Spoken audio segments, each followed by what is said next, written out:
Fala Champion, seja bem-vindo ao canal. Esse é mais um vídeo da série Criando uma API com .NET 6 do zero. Se você não assistiu ao primeiro vídeo dessa série, você pode acessar o nosso canal Champions Devs e você tem acesso a esse vídeo, onde nós criamos toda a estrutura da nossa aplicação. Nós estamos usando Clean Architecture nesse projeto. Nesse primeiro vídeo, nós criamos as camadas da nossa aplicação e já fizemos também uma ligação dessas camadas, né? Fizemos a configuração de injeção de dependência, já está funcionando essa parte de adicionar um customer. E no vídeo de hoje nós vamos adicionar a parte de validação usando a biblioteca Fluent Validation. Se você não tem o código-fonte dessa aplicação, eu vou deixar o link na descrição do vídeo e você pode baixar pelo GitHub. Então, vamos nessa. Essa aqui é a nossa aplicação. Nós temos aqui o nosso Add Customer Controller. Temos aqui um input para adicionar um customer com essas propriedades, nome, e-mail e documento. E hoje nós vamos adicionar validações para esse input. Então, começando, nós vamos precisar instalar a biblioteca Fluent Validation. Você pode instalar pelo Package Manager Console, ou você pode vir no projeto também, clicar com o botão direito aqui em Dependências e vir em Manage Nugget Packages. Aqui em Browser a gente vai procurar a biblioteca Fluent Validation.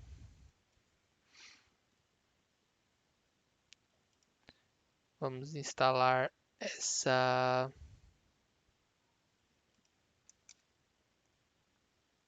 Fluent Validation, essa primeira Fluent Validation. Pode ser essa última versão, quando estou gravando o vídeo é a 11.2.2. E vamos instalar aqui, só garanta também que está selecionado o projeto Web API. Vamos clicar aqui em instalar. Ok.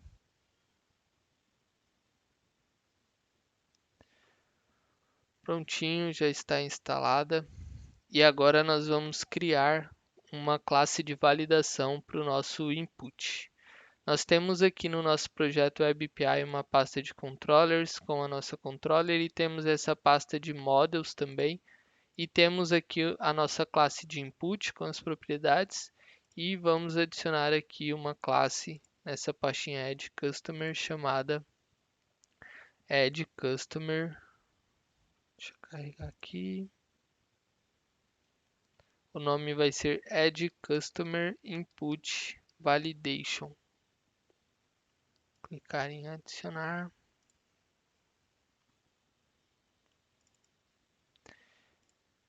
Para essa validação funcionar usando o Fluent Validation, nós temos que herdar a classe Abstract Validator.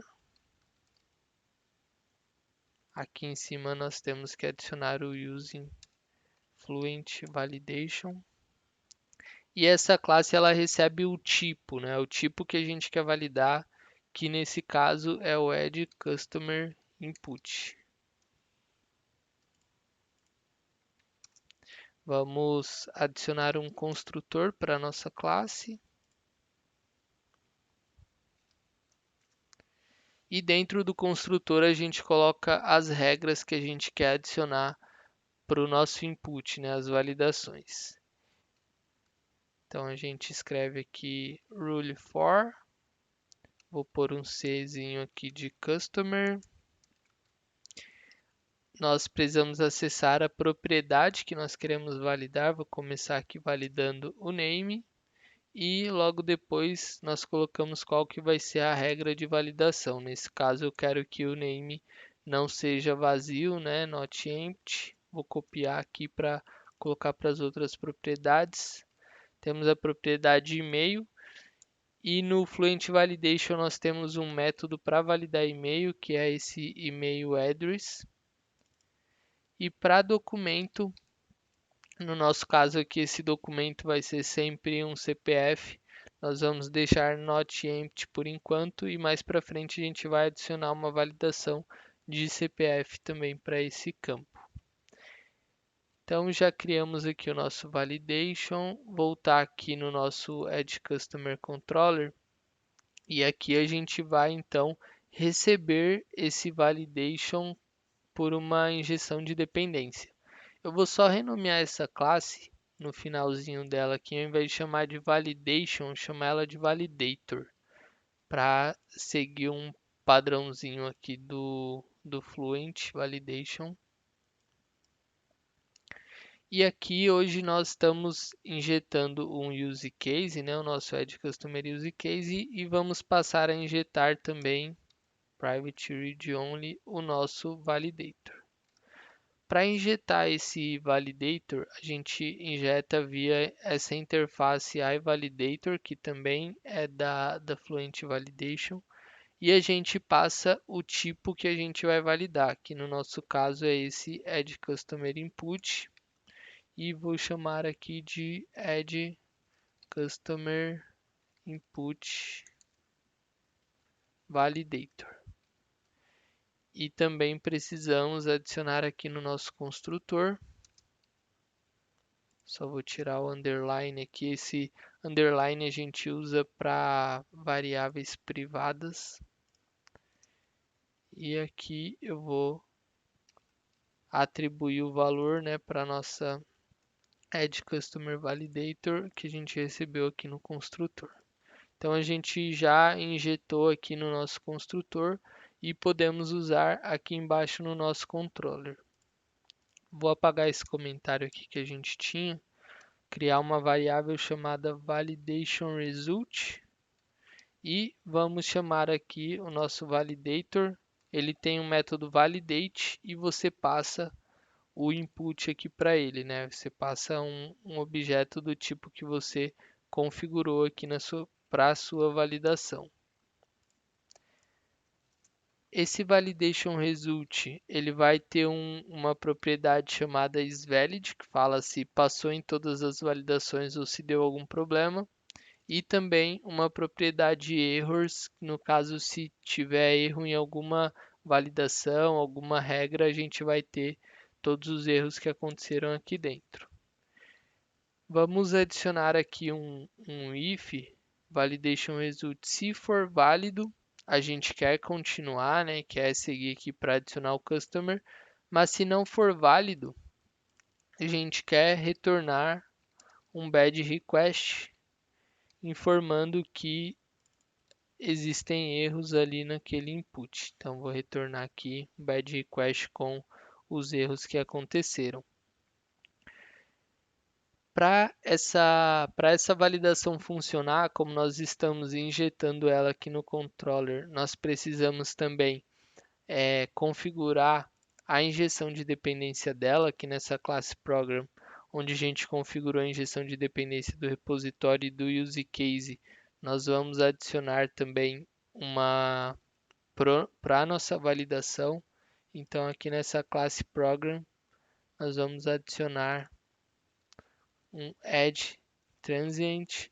Se você não sabe muito bem o que é esse singleton scoped transient, o ciclo de vida aqui, né, da nossa injeção de dependência, nós vamos ter um vídeo mais para frente no canal explicando isso, mas basicamente com esse transient eu quero garantir que para cada requisição eu tenha uma nova referência da minha classe de validação. Então, vou passar aqui qual interface que eu quero resolver. Eu quero resolver essa iValidator com o Add Customer Input, tipo Add Customer Input, e eu passo qual que é a minha classe de validação, que no caso aqui é Add Customer Input Validator. Então, já configuramos aqui a injeção de dependência. Se a gente executar a nossa aplicação e tentar fazer uma requisição com os dados inválidos, a gente já vai ter o erro ali retornando para a gente. Então, subindo aqui a aplicação.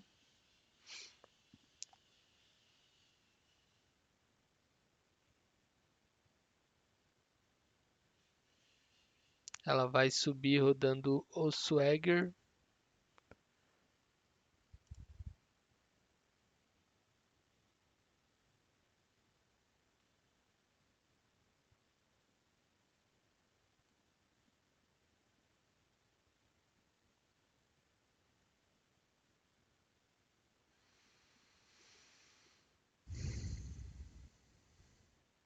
Vamos vir aqui no nosso método, tryout, e vamos deixar vazio essas propriedades e dar um executar. A gente vai ver que ele vai falhar. Ó, retornou um bad request e retornou aqui os 3 erros, né, para propriedade name, e-mail e document. Só que ele retorna várias informações aqui que às vezes a gente não quer utilizar, né? Fica um objeto muito pesado aí com muitas informações. Então nós vamos personalizar esse retorno para trazer só o property name e o error message. Então vamos vir aqui na nossa, voltar aqui no nosso controller e agora a gente vai adicionar um novo tipo lá nas nossas models. Vamos adicionar uma pastinha aqui chamada error e vamos adicionar uma classe chamada custom validation failure.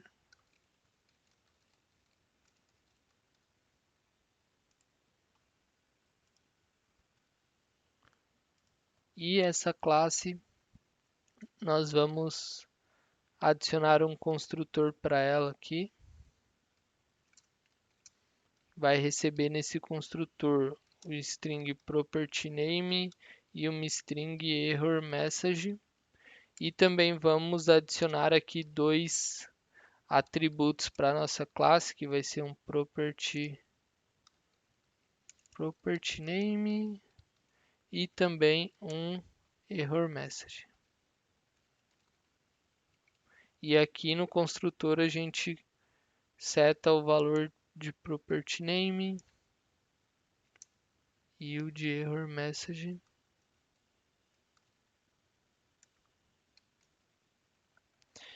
Certinho.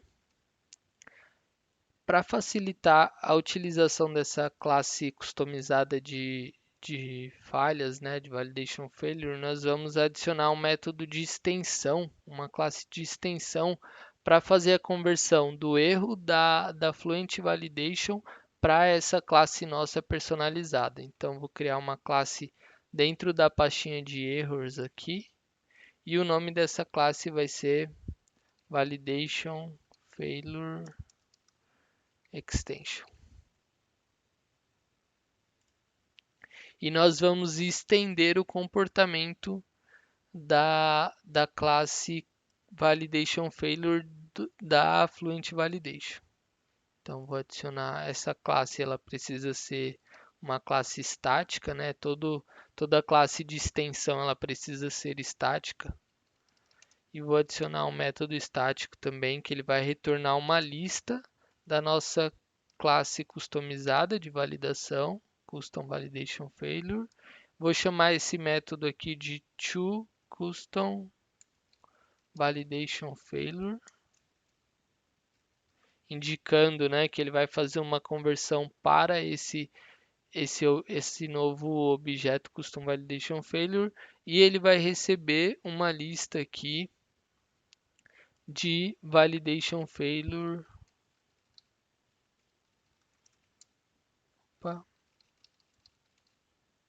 De Validation Failure. Vou chamar aqui de Failures. E dentro desse método nós vamos retornar as falhas, né, desse objeto Validation Failure, que é aquele objeto completão que a gente viu. Porém, nós vamos selecionar algumas propriedades. Então, vou dar um F aqui de Failure e nós vamos mapear aqui para um objeto nosso Custom Validation Failure, passando o valor de property name e error message.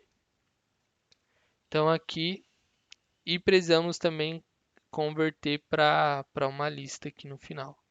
Então a gente recebe as falhas desse objeto validation failure e retorna um custom validation failure, né? Uma lista desse custom validation failure.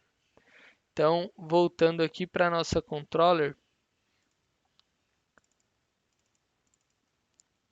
aqui em errors, como a gente estendeu essa classe validation result errors, né, que é daquele tipo um validation result, nós vamos chamar o método toCustomValidationFailure e automaticamente ele já vai fazer essa conversão de validation failure para o nosso custom validation. Então, vamos executar de novo aqui a nossa aplicação.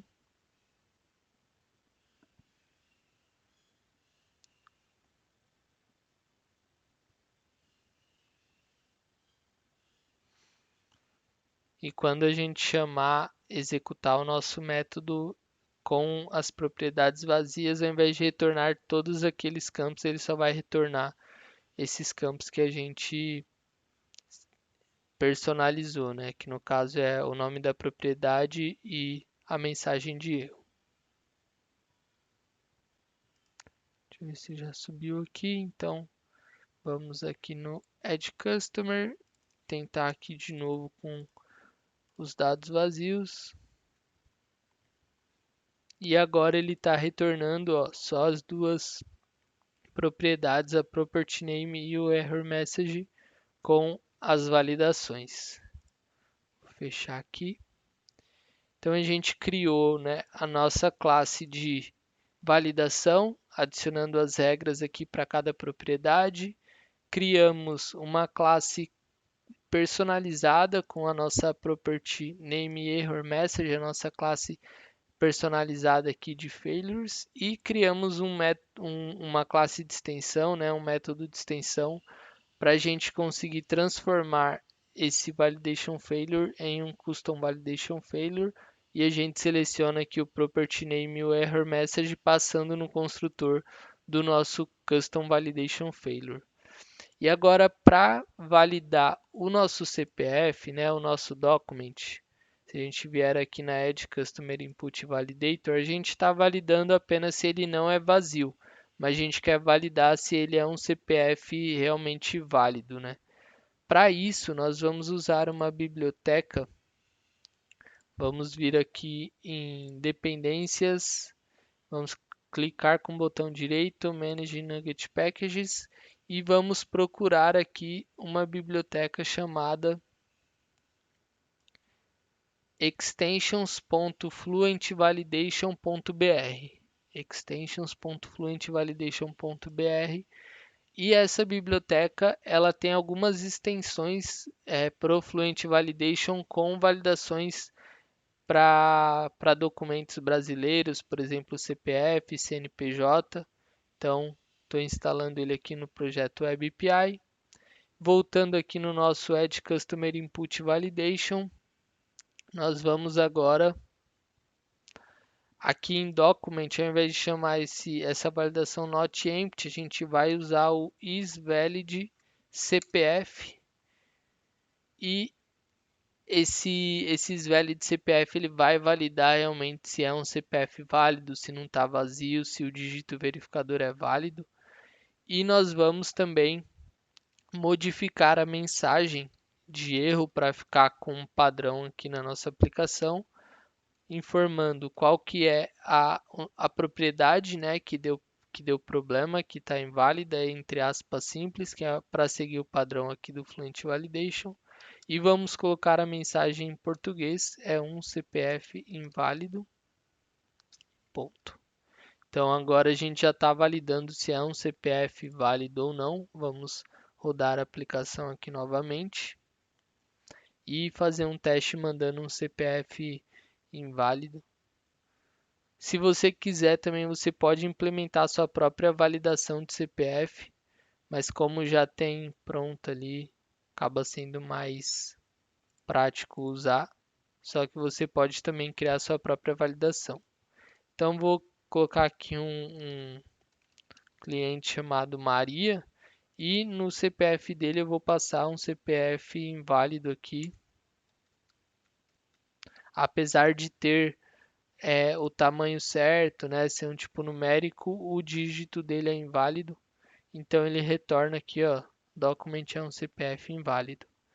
Vou deixar o name em branco, executar, a gente vai ver que o default, né, o padrão é retornar em inglês da Fluent Validation, então ele fala name must not be empty, e o nosso aqui está em português. Então, para corrigir isso, né, retornar tudo em português, nós vamos vir aqui na classe Program e vamos configurar o Culture da nossa aplicação.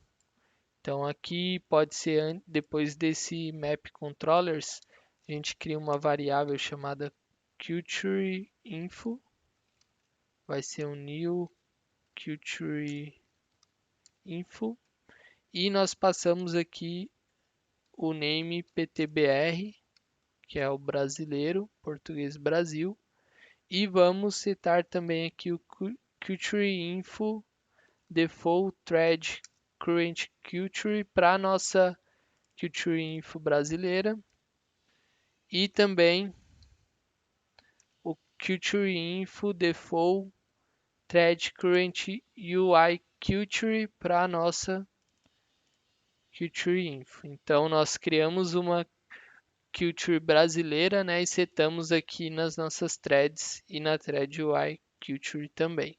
Então vamos executar novamente.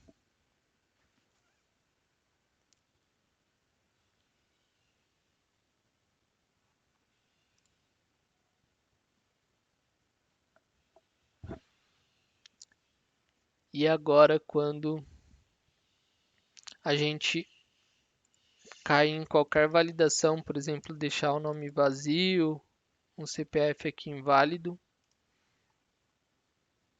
nós teremos o retorno em português. Ó, name deve ser informado, e-mail é endereço de e-mail inválido e CPF inválido. Então, nesse vídeo nós conseguimos adicionar uma validação, né, para o nosso input. Se esse input crescer e tiver mais propriedades, a gente pode ir adicionando mais regras aqui usando a Fluent Validation. Criamos um método de extensão para tratar o nosso retorno, não retornar todas aquelas informações que o Fluent Validation tem por padrão. E também adicionamos uma validação aqui na nossa controller. Se o nosso input não for válido, a gente retorna um badge request com os erros ocorridos, senão a gente segue com o nosso, chamando aqui o nosso Customer Use Case. Então, nesse vídeo a gente fez a implementação das validações e no próximo vídeo dessa série, nós vamos voltar a trabalhar um pouco no nosso repositório. Vamos subir um container Docker usando o SQL Server e vamos adicionar o Dapper para a gente realmente persistir essa informação num repositório, no SQL Server, que hoje está sendo persistida só em memória. Então, se inscreve no canal, se você ainda não é inscrito, ativa as notificações. Toda quinta-feira às 20 horas tem vídeo novo e na próxima série nós vamos continuar trabalhando aí na nossa aplicação. Vou deixar o link aqui do GitHub com esse desenho, também com o código-fonte atualizado com o que a gente fez hoje. Então, espero você semana que vem no próximo vídeo. Um abraço, até breve.